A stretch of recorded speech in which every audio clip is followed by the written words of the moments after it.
Hello everyone, welcome back to GearUpWindows. If you use the Tor browser and want to improve your privacy, you may want to clear your browsing history.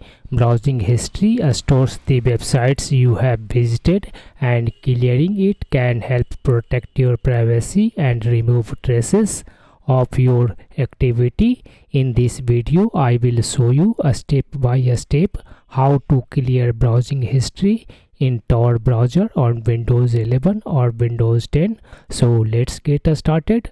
First open Tor browser, then click on the menu icon in the top right corner and select here settings in the drop down menu.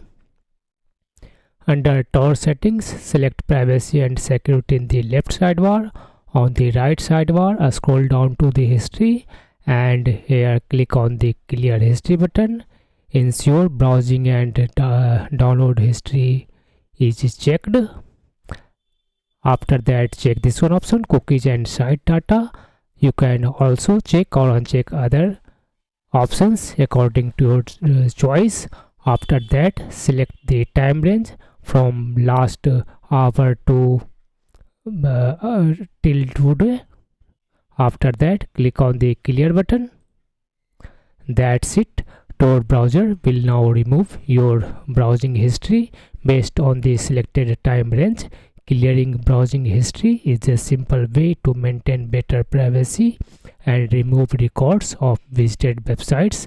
If you found this video helpful, don't forget to like, share and subscribe to GearUpWindows for more Windows and browser tips. Thanks for watching and I will see you in the next video.